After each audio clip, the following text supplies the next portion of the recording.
Welketiya Batmanê li ber pira Malabadê ya dîrokî şahiya havînê li derxist. Di şahiyê de ji konseran bigirin heya lîstikên gelerî, ji xwanên herêmî bigirin heya gelek çalakiyên ji hev xweştir hatin kirin. Armanca çalakiyên wisa ew ku deverên dîrokî bên nasîn û zanîn.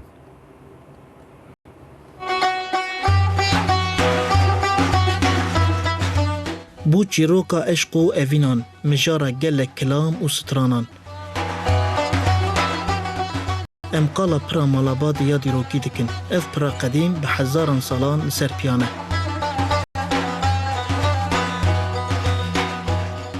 Bi taybetî van salên dawî ji bo turîzm, geşt û gerî bûye navandeke xweş.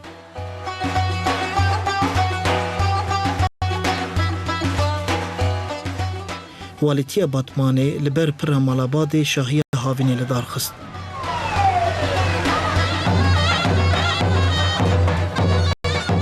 Malabadê Köprüsü'nün yanı başında. İro em li ber pira Malabadê şahiya havînê dikin. Me bi tevahî li pênc navçeyên xwe şahiya biharê kir. Niha jê me ya havînê bikin. Me ev çalakî bi Müdûriya xwe ya Çand û Turîzmê, îdareya taybeta bajêr û bi qeymeqamiya xwe re li darxistin. Bi vê çalakiyê jî em dixwazin pira Malabadê û parka we ya sürüştî bidin nasîn. Şahiyê bi raftinga li ser çemê Malabadê û bi korteja alayê ya li ser pira dîrokî dest pê kir.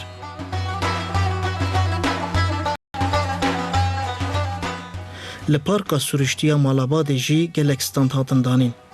Li ser standan ji hingivê hezoyê bigirin heya tûfrengiyên wan gelek xwarin û vexwarin hebûn. Hengî me organîk festival ji bo me baş e, em ji bo hatine bo tanıtıma me be. Em îro hatin festivala Malabadê me xwarin hanî em mekteba xwe hatin em tev hatin me xwarin hanî me wan xwarina firot û me wî perê jî şand birayê xwe gazeyê.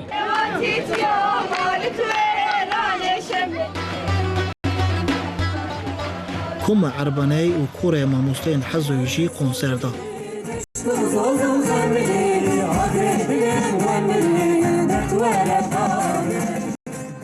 Hem koma lîstikên gelerî hem jî welatiyan govend gerandin. Malabadê festivalê me xweş dixebû. Zaf xweş bû, dawet û giranî û delîlo meşxure dawetê xwe kir. Li vê derê heval mevalê me hatine cî vekirine. Gerçekten nanê xweş haytine. Tiştê baş gerçekten lazım e ji memleketê me re. Parka tebiatê ya Malabadê bi însanan tijî bû. Gelek kes hatin şahiyê û têra dilê xwe kêf kirin.